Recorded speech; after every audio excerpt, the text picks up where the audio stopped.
Algo que sempre foi envolto em muitas discussões são os estigmas de Francisco. Fala um pouquinho dessa questão das chagas. Então, ele ficou com as marcas do Cristo. Ele recebe a crucificação de Jesus, sendo que os artífices não eram os romanos.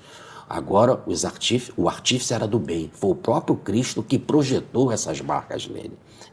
Em parapsicologia, nós chamamos isso, ou no espiritismo, de dermografia, ou de grafia na derma, na pele. Né? No caso, quando é de linguagem religiosa, a gente chama a dermografia de estigma. Ele foi o primeiro na história, caso inusitado. Nunca ninguém antes ficou com as marcas do Cristo. Como eu disse no início, já havia isso sido anunciado no capítulo 21 do próprio Evangelho de João.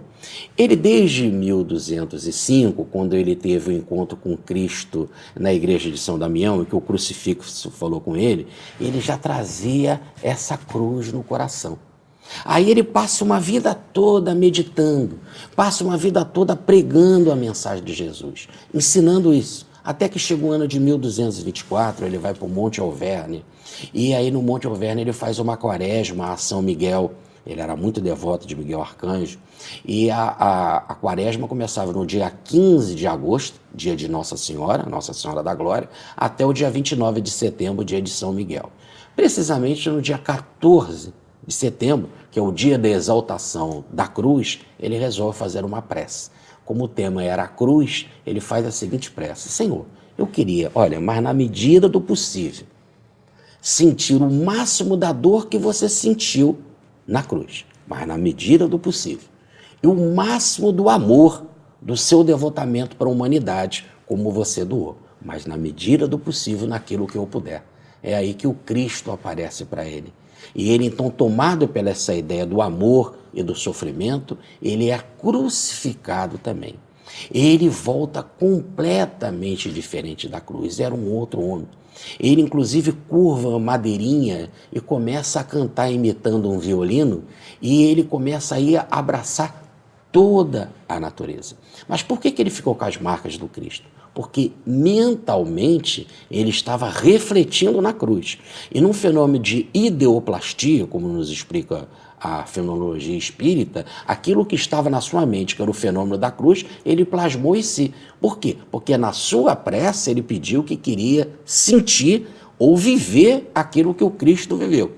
Então o que estava na sua mente, ele projeta no corpo físico, nesse fenômeno de dermografia. Muito interessante. E Francisco de Assis e os animais? Então, aí quando ele desce do Monte Alverne, como eu disse, ele desce um outro homem, ele desce integrado a Cristo. Agora ele pode dizer, como Paulo falou: não sou eu que vivo mais, é Cristo que vive em mim.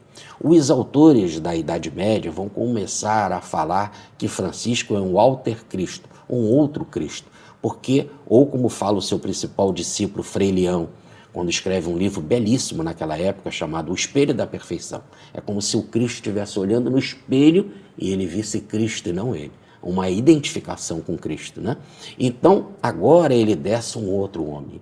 E ele passa, então, a amar toda a natureza, o próximo, a querer a paz entre o bispo e o prefeito da cidade, que não falava, a amar a morte e dizer: sede bem-vinda, irmã morte, porque você é minha irmã querida e abençoada. E todos os animais, o irmão lobo, não é? Ele passa a amar o sol, a amar a lua, a irmã sol, a irmã lua, as irmãs estrelas. Ele passa a amar a chamada irmã e mãe terra, as ervas do campo. Então ele passa aí a ser o que ele é chamado hoje de o pai da ecologia, ou o patrono da ecologia, por este amor de forma inusitada e nova por toda a natureza. Qual a visão espírita da missão de Francisco de Assis? Então, Francisco de Assis está presente no Brasil. Ele está a primeira igrejinha fundada no Brasil é de São Francisco.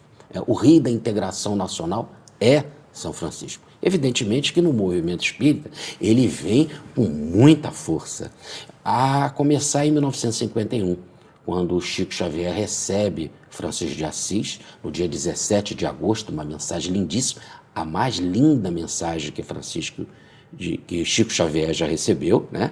Em que ele diz nada mais, nada menos do que: avancemos, Cristo em nós, por nós, é o movimento que precisamos fazer para criarmos a nova era. E é interessante que Francisco de Assis, ele participa do trabalho direto do nosso Chico Xavier. No livro Irmã Vera Cruz, psicografado pelo Chico, ele conta que todo o seu trabalho de caridade, em que ele assistia aos pobres da redondeza, não só de Pedro Leopoldo inicialmente, mas de Uberaba, né? Os necessitados que ele visitava nas suas tardes de sábado, aquela era uma tarefa que ele fazia dedicada a Francisco de Assis.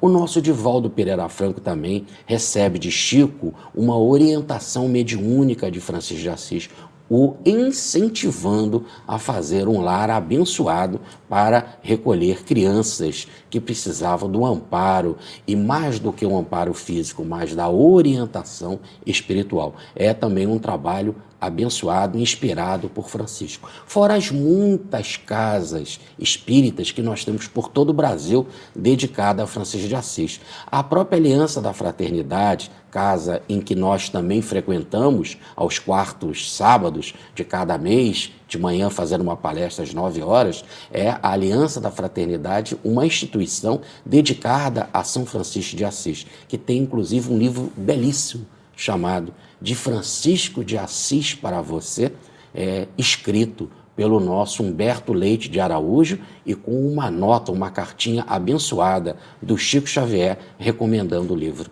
Muito obrigada, Jorge, pela sua presença no nosso programa. Eu que agradeço o carinho.